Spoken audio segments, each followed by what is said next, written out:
সন্তানকে ৬০ দিয়া দিয়েছেন, আমি তো দেই নাই। কে বলছে? আদম নবী কি বলতেছে যে আমি তো আমার সন্তানকে কোনো বয়স টয়স দেই নাই, ভাগো এখান থেকে, এখনো আমার তো ৬০ বছর বাকি আছে। ভুলেই গিয়েছি। এই বেমারটা আজকে আমার আপনার ভিতরে আছে না নাই? খানা খাওয়ার পরেও কয় খাই নাই, আছে না? এসব দোষ কার?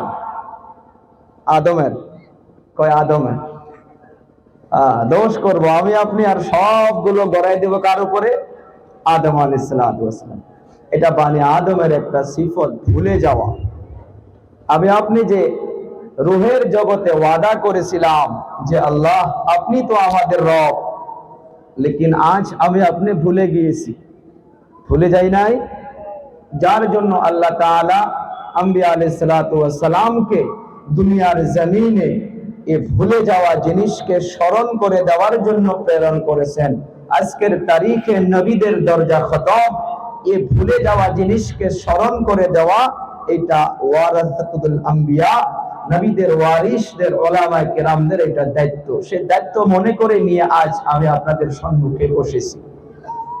আর যদি আমার আপনার নিকটে নবী থাকতো, এমন ভাবে উম্মতকে নিয়ে নবী বুঝাইতো, সেই জিনিসকে মনে করে দিত, আর সেটা আমরা মানার জন্য তৈরি হইতাম এবং মানতাম।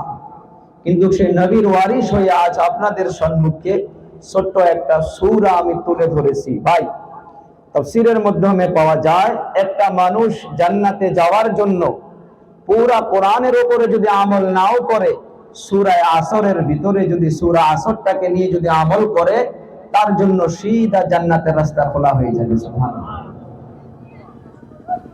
3টা আয়াত। কয়টা? 3টা আয়াত, 103 নম্বর সূরা। তো এই সূরার ভিতরে আজ আমি আপনি ঢুকবো, কিছু আলোচনা করব। আমরা সেই আলোচনা শোনার পর কারা কারা মানবো, অল্প আল্লাহর কাছে ওয়াদা করি ইনশাআল্লাহ। ইনশাআল্লাহ। আল্লাহ তাআলা বলতেছে, ওয়াল আসর ইন্নাল ইনসানা লাফি খুসর। উলামায়ে কেরাম অনেক রয়েছে।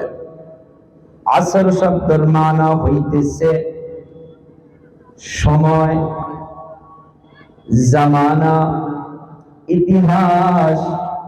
আসরের সময়কেও বলা হয়েছে। এই সময়কে দয়াবান আল্লাহ তাআলা মানুষের সাথে কেন জড়িত করলেন? কি হলো বক্স কোরআনকে আবার? আল্লাহ তাআলা এই সময়ের কসম খেয়ে আল্লাহ তাআলা বলতেছেন, নিশ্চয় নিশ্চয় সমস্ত মানুষ ধ্বংস